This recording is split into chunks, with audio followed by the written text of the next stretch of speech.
اهلا وسهلا بكم في قناه شيوات غزاله. اليوم بغيت نشارك معكم فلون كراميل بطريقه سهله بدون فرن بمكونات بسيطه على بركه الله. اول شيء ناخذ مقله نديرو فيها كاس ديال سنيده ونديرو على نار مهيله تيولي بحال كراميل، ونخويوه في مول اللي بغينا. اول شيء هذه قبل ما نصايبوا الفلون ديالنا كاسرون، ندير سيطره الحليبيه الاولى 8 معالق ديال سنيده، 3 ديال الفلون فاني باكيه الصغار، غنزيد عليهم نزيد عليهم سطرة الحليب بحال نديرو اطرو ديال الحليب ونحركوهم مزيان في الاول قبل ما نديروهم فوق النار. عاد غنزيدو بيضه كامله ونطربوها مزيان، عاد نوضعوهم فوق النار بما يطبخ داك الحليب والمكونات اللي معاه، ونصفيوهم وغنشوفوا المول يعني راه الكريم راه لصق يعني مزيان، ونصبوا عليهم الفلون ديالنا ونخليوه واحد 4 سوايع في المطبخ. عاد نديروه في الثلاجه، ما نديروش وهو سخون، ونديروه في الثلاجه من بعد ما بات. خليته من 4 سوايع، خليته ليله كامله بات في الثلاجه. ها نتوما كي تشوفوا من خرجته بصراحه تيجي هائل وزوين وبنين. نتمنى انكم تجربوه بالصحه والراحه.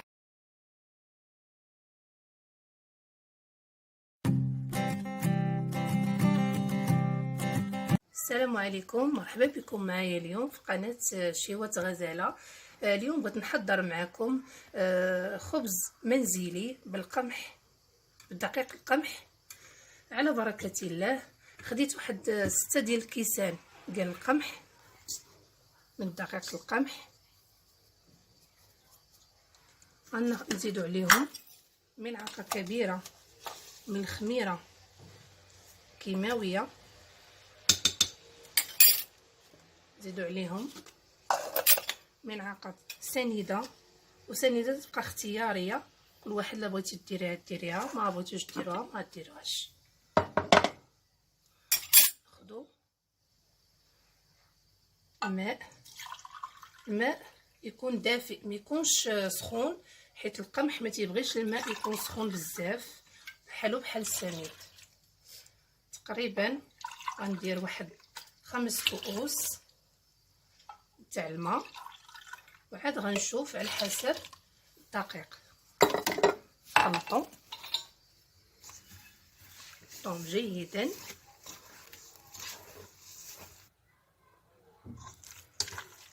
نخلطو. غنزيد الماء، تقريبا درت 6 كؤوس من الماء. خلطوهم بالضرب اليدوي ولا بيدينا، ونخليوها ترتاح واحد 5 دقائق على حسب الجو. نغطيوها نخليوها ترتاح واحد المده 5 دقائق ولا 10 على حسب الجو. اما نديروها في علبه تكون مسدوده ونخليوها، وندوزو دابا نوجدو الغدا ديالنا. بعد ما خلينا العجين ديالنا اختمرت شويه، ها نتوما ارتاحت، عاد غنزيدو الملح،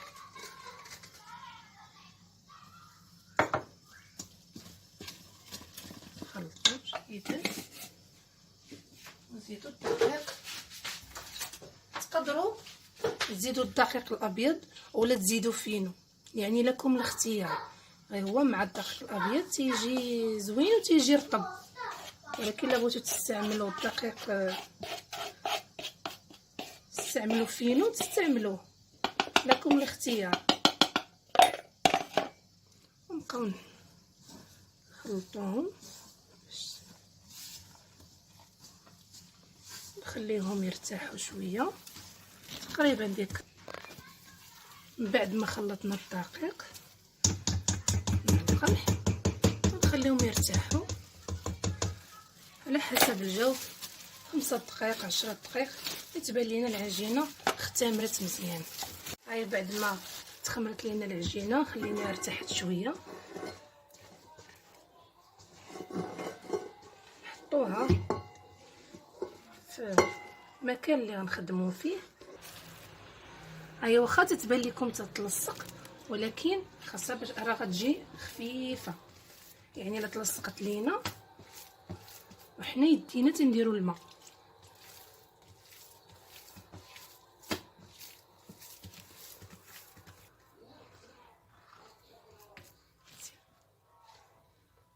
هيا من بعد ما دلكتها مزيان نرجعوها للاناء، خليوها شويه ترتاح. هاي العجينه ديالنا بعد ما حيدتها من الاناء دلكوها هكا، واخا تبان لكم تتلصق منها ناخذوا الحجم اللي حنا بغينا. يعني غنديروه صغيره نديروها كبيره، تيبقى داكشي اختيار. انا على حسب الصفيحه اللي عندي غنديرهم صغيورين.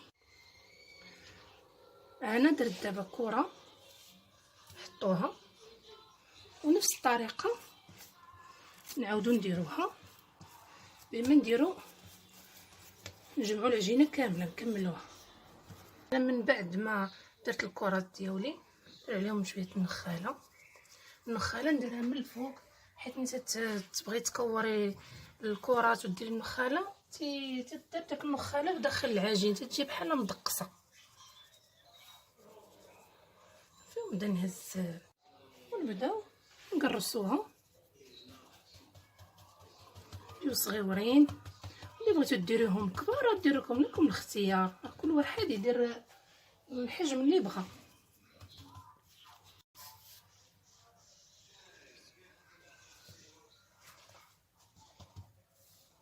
راكم عارفين الخبز ديال القمح الكامل صحي ومفيد للجسم، قد ما ناولناه لولادنا راه مفيد. هذا هو الخبز ديالنا المنزلي بالدقيق الكامل. تنتمنى انكم تجربوه بالصحه والراحه. هانتوما شو كي تيجي خفيف وزوين. بالنسبه للسيدات العاملات اللي عندهم مشكل في الخبز، انهم يمكن ليهم يديروه في المجمد في بلاستيك الوقت اللي بغاو يجبدوه ويسخنوه، وبالصحه والراحه.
عليكم، مرحبا بكم معايا اليوم في قناة شهوة غزالة. اليوم بغيت نشارك معكم وصفة معروفة بغرير بمكون جديد على بركة الله. ندوزو المقادير. عندنا 4 المعالق ديال الدقيق، عندنا 3 كؤوس السميد الرقيق، عندنا 2 خمارات. هذا هو المكون الجديد. ملعقة كبيرة من اللوز مطحون. تقدروا عندكم اللوز في الدار تسلقوه وتقليوه وتطحنوه، ولا تشريوه راه تيتباع في المتاجر. عندنا ملعقة صغيرة ديال الملح، وملعقة صغيرة من الخميرة العادية ديال الدار، وعندنا 5 الأكواب ديال الماء دافئ. على بركة الله ندوزو طريقة التحضير. ناخدو خلاط كهربائي، نديرو السميد ديالنا، المكونات كلها نديروها في الخلاط الكهربائي ونطحنوها. نديرو دقيق، خميرة،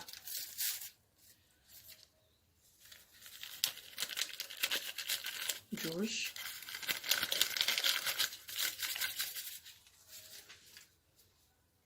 الملح والخميرة، اللوز، أخيرا الماء،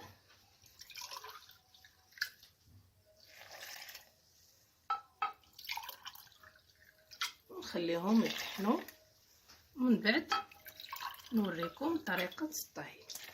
راه كل واحد راه عارف، غير هذا طريقة مختلفة، مكون جديد باللوز البغرير.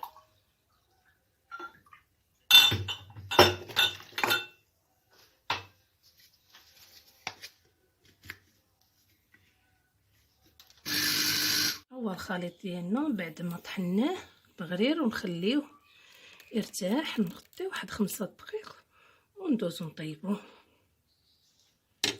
دابا ندوزو مرحله الطهي. بالنسبه للمقلاة على حسب الاختيار، كل واحد اللي بغى يدير صغيره متوسطه حجم كبير. انا اختاريت هاد المقلاة صغيره، كل واحد على حسب الاختيار ديالو.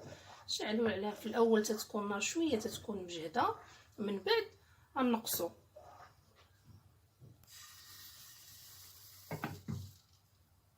ونعمرهم يطيبوا. ديك الساعه نوريكم الشكل النهائي ديالها. هذا هو الشكل النهائي البغرير ديالنا اللي فيه مكون جديد اللوز. تنتمنى ان ينال الاعجاب ديالكم وتجربوه، وبالصحه والراحه.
So blue, me pressing through.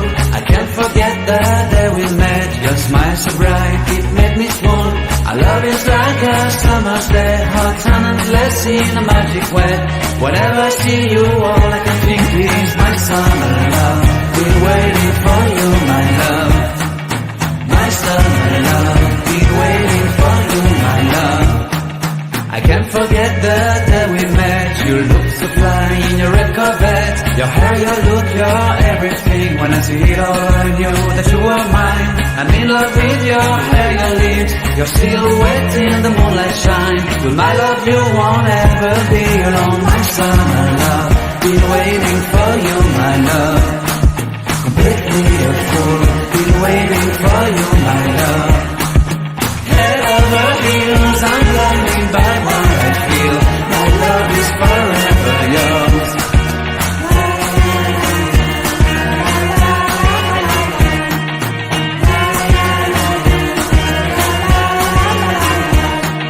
You have my heart, you have my soul, you have my whole, you have my control. Love me tender, love me sweet, with you I know that I'm complete. I'm in love with the summer's day, for you I'd give my life away. Never leave me, never let me go, my summer love. Been waiting for you, my love. My summer love, been waiting for you, my love. My love is forever yours. Forever yours, my love is forever yours.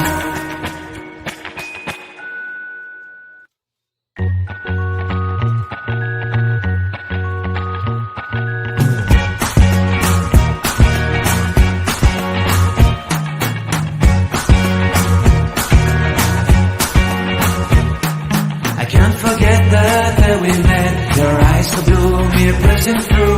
I can't forget the day we met. Your smile so bright, it made me swoon. Our love is like a summer's day, hot and endless in a magic way. Whenever I see you, all I can think is my summer love. Been waiting for you, my love. My summer love. Been waiting for you, my love. I can't forget the day we met. You look so fly in your red Corvette. Your hair, your look, your everything. When I see it all, I knew that you were mine. I'm in love with your hair, your lips, your silhouette in the moonlight shine. With my love, you won't ever be alone. My summer love, been waiting for you, my love. Completely a fool, been waiting for you, my love. Head over heels, I'm blinded by what I feel. My love is forever yours.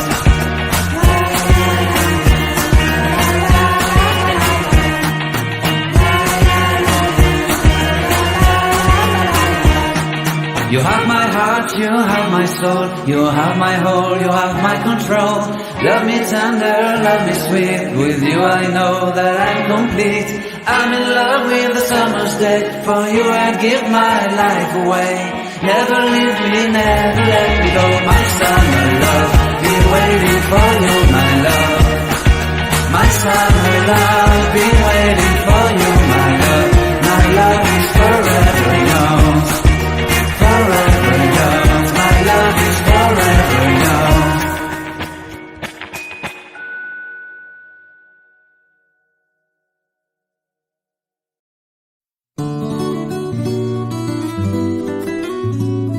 السلام عليكم ورحمة الله تعالى وبركاته.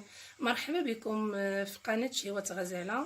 اليوم إن شاء الله بغيت نقدم لكم حريشات صغار ديال المقلة تيجيو في الشكل وفي المذاق زوينين وساهلين. حتى لا جاو عندنا ضياف على غفله نقدري دغيا تصوبيهم. على بركه الله ندوزو المقادير. عندنا 500 غرام ديال السميده الرقيقه، ما يعادل 4 الكيسان ديال السميد الرقيق. عندنا ملعقه صغيره ديال الملح. عندنا ملعقه ديال العسل كبيره، ممكن تعوضوها بالسكر سنيده. عندنا خميره كيماويه واحده. وعندنا معلقه كبيره ديال الخميره ديال الدار. وعندنا نص كاس ديال الزيت مائده ما يعادل 500 مليلتر. وعندنا تقريبا الماء دافئ. عندنا 2 كيسان ديال الماء دافئ. على بركه الله ندوزو التحضير. غناخدو الخميره نديروها هي الاولى. معنا خميره كيماويه والملح. العسل ما غنديروهش دابا، الا كنا غادا نديرو السنيده نقدروا نديروها دابا، نخليوه بما نديرو الزيت مائده.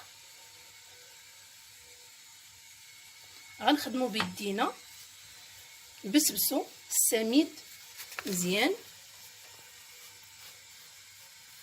كل حبات ديال السميد تقاس مع بعضياتها مع الزيت.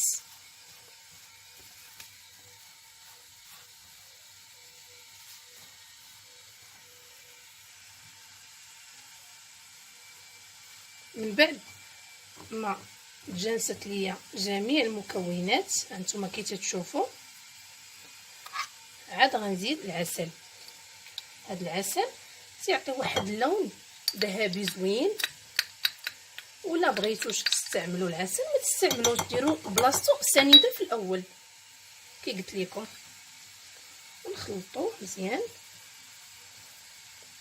ونزيدوا الماء،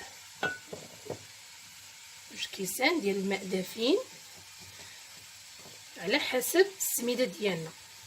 الا قدني 2 كيسان انا غنقول لكم على بركه الله. خاصهاش تجي العجينه قاصحه، قد ما كانت مرخوفه تتكون مزيانه.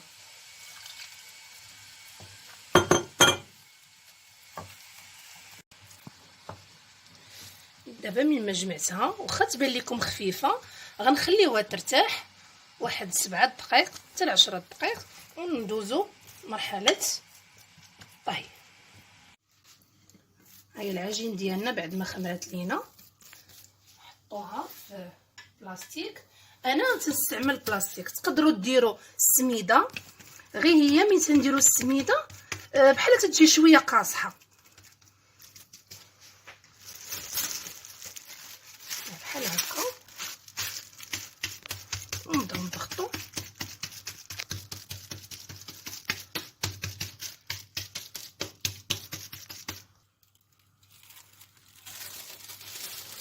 حيت البلاستيكه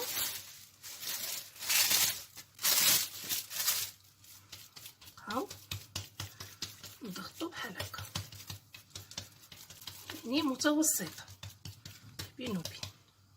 وناخذوا الطابع ديالنا القياس اللي بغينا، حجم صغير حجم كبير تبقى اختياري لكم. نقطعوا بحال هاد الطريقه،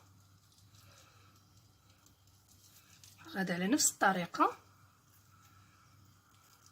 تقدروا تستعملوا هاد ديال الضغط بحال هكا، تبقى داكشي اختياري.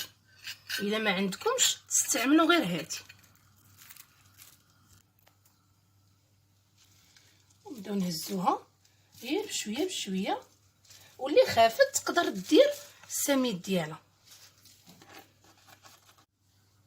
وهاد العجين اللي بقات عندي انا بغيت نسمها بالزيتون، شديته قطعته قطع صغيره، وتقدروا ديروه بالزعيطره يعني لكم الاختيار، ولا تخليوه هكاك. انا بغيت نسم هادي وما تخليوهاش بزاف، راه هانتوما غير بحال هكا.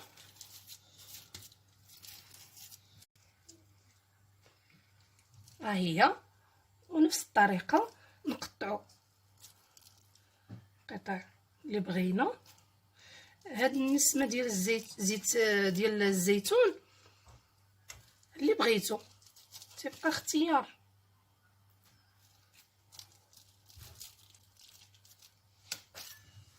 ونهزو، واخا تبان لكم خفيفه، هي راه قد ما كانت خفيفه تتكون زوينه. ها نتوما اما الحريشات ديالنا رشوا عليهم شويه السميده رقيقه. في البلاطو رشيت شويه السميده عاد حطيتهم همايا، ونعاود نرش قد ما رشيتي مزيان. دابا وانا راه درت المقلاة على النار،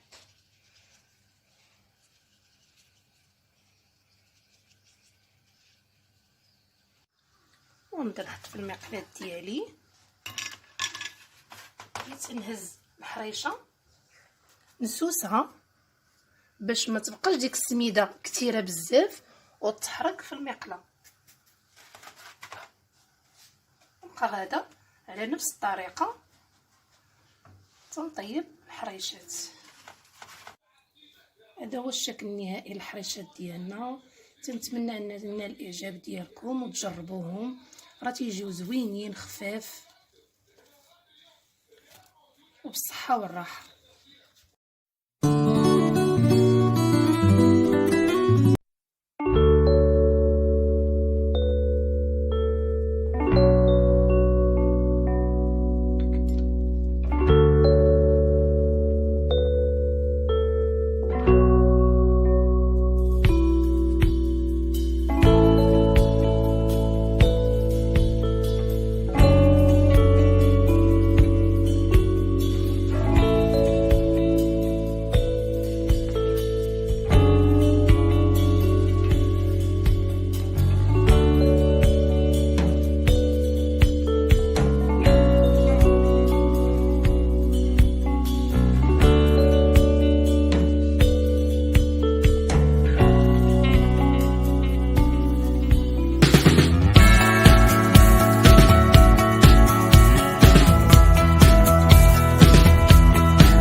عليكم ورحمة الله تعالى وبركاته. مرحبا بكم معايا في قناة شهوة غزالة. اليوم بغيت نحضر معكم وصفة تشيز كيك، طريقة سهلة ومقادير في متناول الجميع. على بركة الله ندوزو للمقادير. أول حاجة ناخدو بسكوي صابلي كوكو ولا أي صابلي متوفر عندكم. انا استعملت صابلي كوكو، تقدروا ديروا هيرنيس ولا اي صابلي متوفر عندكم. طحنتو ولكن ما طحنوش بزاف، خليوه شويه بحال هكايا، يعني واحد القرمشه. من تتعطي تشيز كيك تجيك واحد القرمشه في الفم ديالك. تناخدو واحد ملعقه ونصف ديال الزبده، ملعقه ونصف ذوبتها وغادا نخويها. تقدروا تستعملوا من غير الزبده، تقدروا ديروا دانون، تقدروا تستعملوا العسل، يعني اي حاجه نتوما تتعجبكم.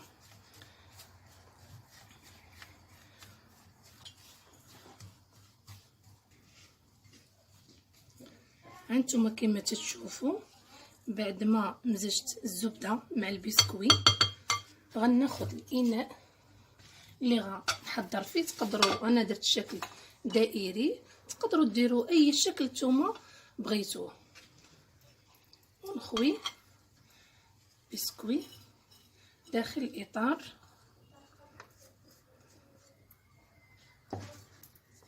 ونبقى نورك عليه تيشد.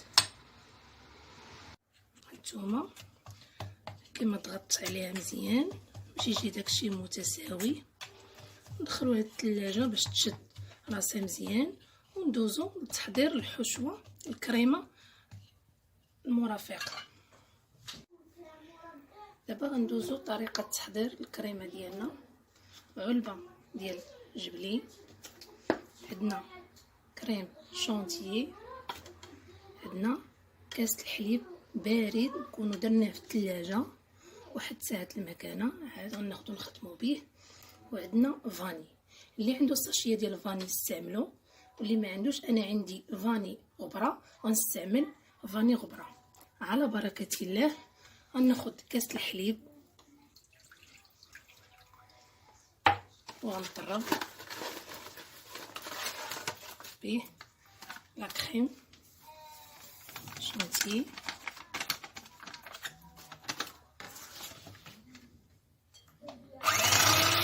بعد ما طلعنا الكريم ديالنا غنزيدو بعلبه ديال الجبلي، تجي واحد الكريمه زوينه، يعني ما بين المالح والحلو. ديروا واحد نتوما قياس ديال الفاني، بحال كي قلت لكم عندكم فانيا ساشيه تقدروا تستعملوها. ونبقاو نقربوا كتمزج لينا العناصر مزيان مكونات. هيا الكريمه ديالنا واجده. خرجنا البسكويت ديالنا من الثلاجه، غادي نخويو الكريمه فوق منه.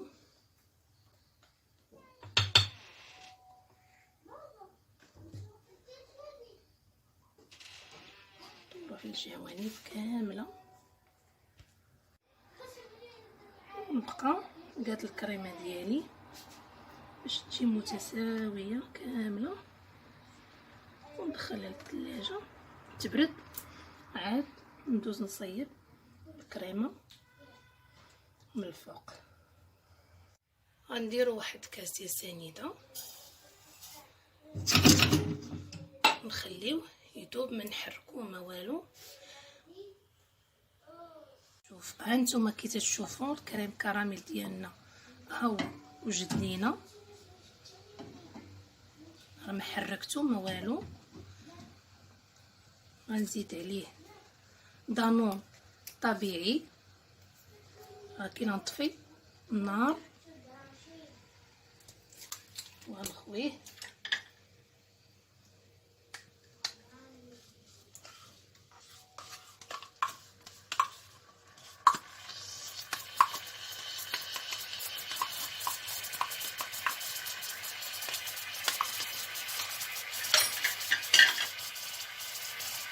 نبقى نحرك.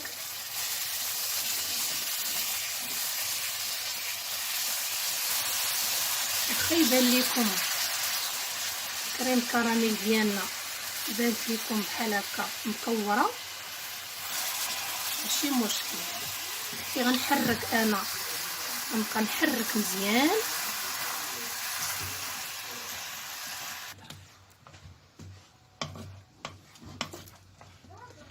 انا عاودت شعلت عليه النار باش يذوب لينا كريم كراميل ديالنا، غير بشويه بشويه مع التحريك وغادي يذوب لينا. ها هو من بعد ما ذاب لينا كريم كراميل ديالنا غنزيد لوز افيلي ولا كاوكاو كونكاسي، يعني اللي متوفر عندكم، بروتين اللي عندكم متوفر. تقدروا اللوز تشدوه طحنوه تهروشوه شويه، تيبقى داكشي اختياري صافي. وغنبداو نخويو الكريم كراميل ديالنا بشويه بشويه بعد ما دفا شويه، حيت راه الكريمه ديالنا راها بارده. بشويه بشويه حاولوا ما نقيسوش الكريمه باش ما تطلعش لينا مع الكريم كراميل. هذا هو الشكل النهائي للتشيز كيك ديالنا. تنتمنى من الله انكم تجربوه بالصحه والراحه، تيجي زوين ولذيذ.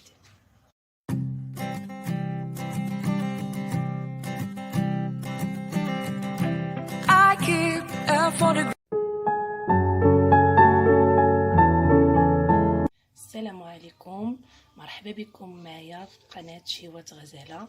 اليوم بغيت نشارك معكم ميني بطبوط بحشوه لذيذه وجديده. تنتمنى ان تنال الاعجاب ديالكم وتجربوها. ندوزو للمقادير. درت هنايا 3 ديال الكيسان ديال الدقيق، غنزيد عليهم كاس ديال فينو القمح ممتاز،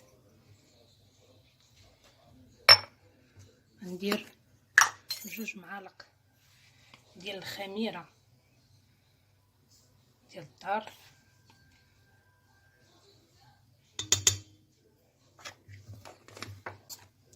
عندنا 2 معالق ديال الزيت،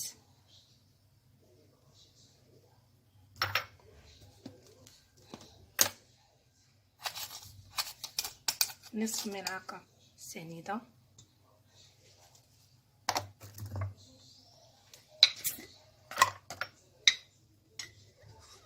نديرو قبصه ملح، ونزيدو 2 معالق ديال النيدو خضره، 2 معالق ديال النيدو،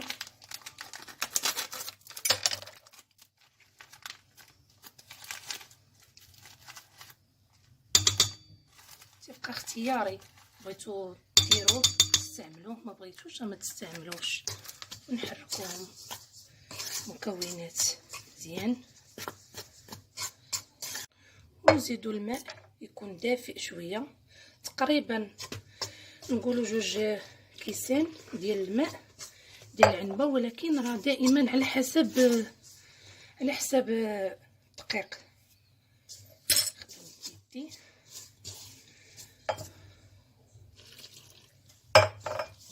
تنجمعوا العجين ديالنا.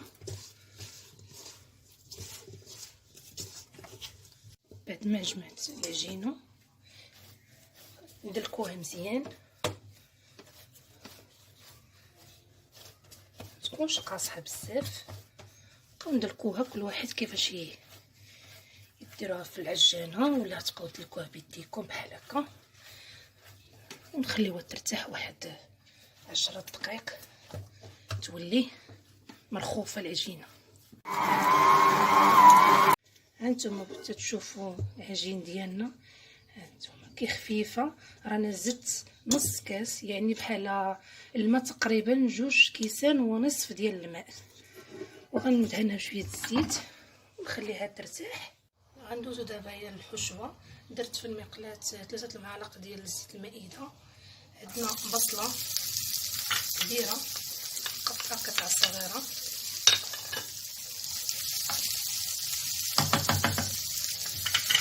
نديرو توابل، ملح نص ملعقه،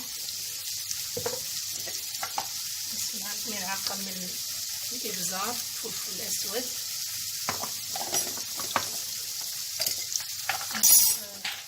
ملعقه من تحميره البابريكا، ونصف ملعقه من كمون. هاد العناصر جيدا مزيان، ونزيدو عليهم الفلافل. الفلافل تبقى اختياريه، كل واحد متوفر عندكم في الدار. نخليهم يتشحروا مزيان. كما تشوفوا البصله والفلافل ديالها تشحروا، غنزيدو عليهم ستر الدجاج، تقريبا واحد 200 غرام ديال ستر الدجاج، يعني اللي متوفر عندكم تقدروا تستعملوه حتى. عارفين ستر الدجاج راه باغي يسيحيح، غنزيدو عليهم واحد شويه قبيصه ديال الفلفل الحار. انا تعجبني الحار، يعني اللي ما عندوش مع الحار ما يستعملوش. ونصف ملعقه من عطريه ديال الدجاج، تعطي واحد لذة زوينه. وواحد نص ملعقه من الهريسه اللي دائما تنديرها انا في الدجاج ولا في الحوت، سبق ليا ووريتها لكم في البصافل. ونخليوهم يتشحروا مزيان. هي الحشوه ديالنا واجده، نزيدو عليها حيدتها من فوق النار. نزيدو واحد نص ملعقه من الموطارد، شويه الصوجه تبقى اختياريه، يعني اللي بغيتو ديروها راه غديروها. اما الموطارد وحتى تعطي واحد اللذه زوينه للدجاج. نتوما كما تشوفوا كيخلينا العجينه ديالنا اختمرات، كيدوب لنا الهواء.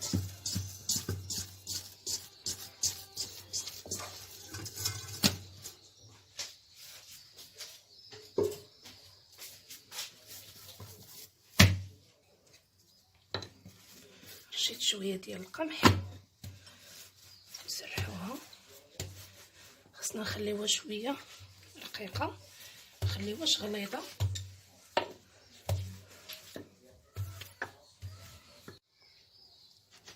نبدا ندير دوائر.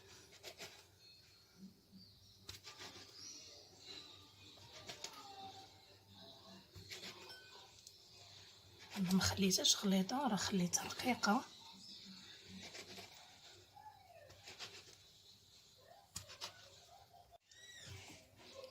ناخذ الحشوه ديروها، نعمروش بزاف باش ما تخرجش لينا من نكونوا طيبوها.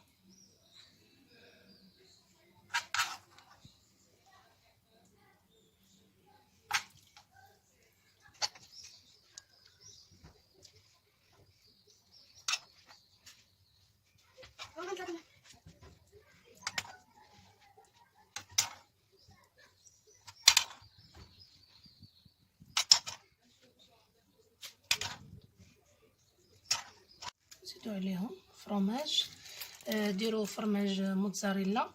انا ما متوفرش عندي، درت فرماج هذا ساندويش، فرماج ساندويش.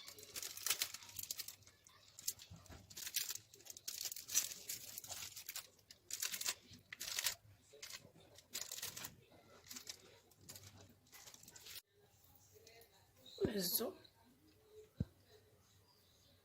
نبداو نجبرو فيهم الطيبيطات ديالنا. نديرها بالزيت، متكتروش من الزيت بزاف، ونحطوهم في لاطو تنكملو الطيبيطات كاملين.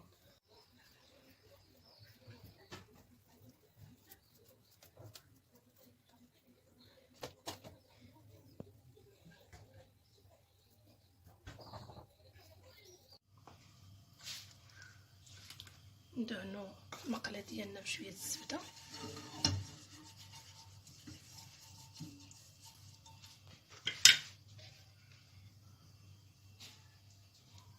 طيب نوريكم غير بشويه بيدينا، ما غنقرصوهم ما والو، غير بيدينا نضغطوا عليهم بحال هكايا ونحطوهم،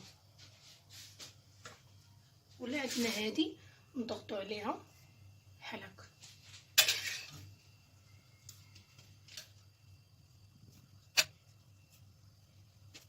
وعلى الطريقه كنلو البطبوط كامل ديالنا. نتوما تتشوفوا كي طيب البطبوط قليبوه.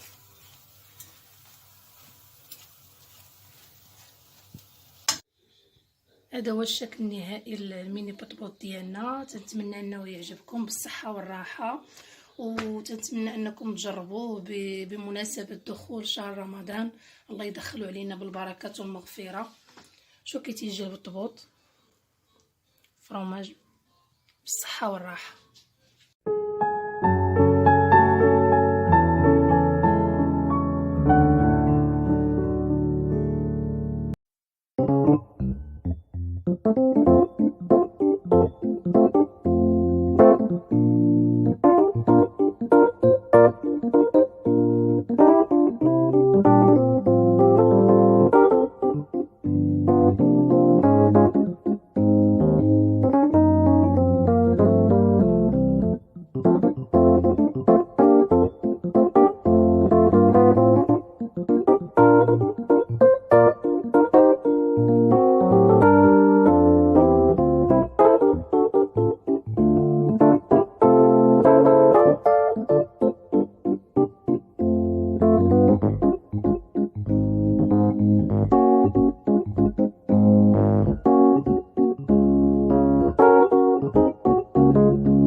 السلامة.